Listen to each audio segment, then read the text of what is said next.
kuma alhamdulillah ita maliya dama ita maliya ne, amma yanzu ne za ta zama maliya gidan kowa ne.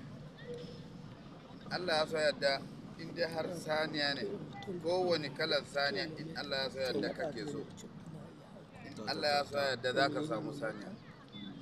Walhamdulillah, kuma godiya muke ga abin da muke ciki, gaskiya shirye-shiryen da muke akan kasuwar maliya sai godiya. Kuma Allah ya bar mana mai gidanmu yadda ya kai tunani a kanmu, mu talakokin shi gaskiya da makiyaya da falke masu saniya. In ka zo a nan, in kana da sanu tirela 30, kana da mai siya, kana da mai siyar. Kuma alhamdulillah niyan da shi Dr. Abdullahi Bello ya dauka mana sai da alheri. Mu da talakoki da 'yan uwan shi, mu Fulani da muke nan ƙasa wanda muke bayan shi, gaskiya ba mu ga laifin shi ba, sai da alheri. Kuma yadda ya yi ɗauki niyan nan, in ka shigo maliya kana neman masallaci, maliya ita kaɗai tana ta kai hekta 100 muna da shi a maliya. Ko saniya 10,000 ka kawo ta, muna da inda za mu ba, inda za ka aje saniyanka ta sha ruwa, ta yi kiwo, kuma da security, kuma da inganci za ka sai da yadda kake so, kuma Allah zai baka nasara insha Allah rabbil alamin. Kuma godiya muke ma falakenmu, godiya muke ma tajiranmu da suke nan, daga nan suke loda saniya su kai Port Harcourt, Lagos. Alhamdulillah, amma da in ka zo trailer enough, in ka zo amaliya saniya duk kalan da kake so za ka siya. Kuma in Allah ya so yadda, dama ita maliya tana ci, amma mai gida ya ce in Allah ya so yadda wannan za ta kasance ita ne international market the whole Africa.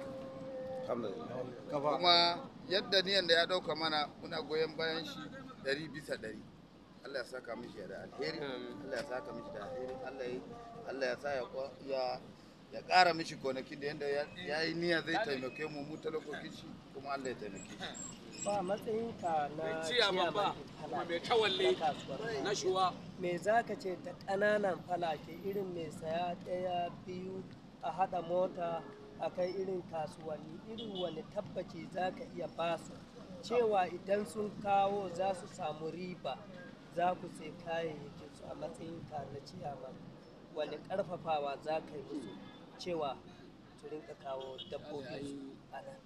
Alhamdulillah, karfafa wanda nake basu akan maliya, in saniya ne daga mai shekara 1 zuwa mai shekara 20, inda saniya ne ko ka kawo shanu 1000 muna da mai siya, kuma muna da mai siyarwa. Allah ya saka maka ciya ma. Allah ya yarda.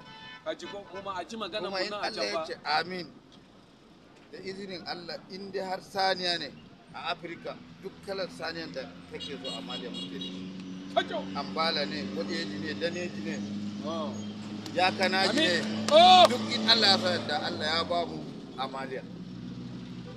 Kuma duk saniyan da ka ɗauka ka kawo, in Allah ya sayar da akwai mai siyarta, akwai mai siyarta. Amma saniyan na 'yan kasuwa muke bukata, shine abin da muke magana a kan shi yanzu, kuma Allah ya tabbatar mana da ali. Amin. Ko a kuma ban jirgi. Kai ba ka da damu ba mu kudi da yawa. Godiya nake.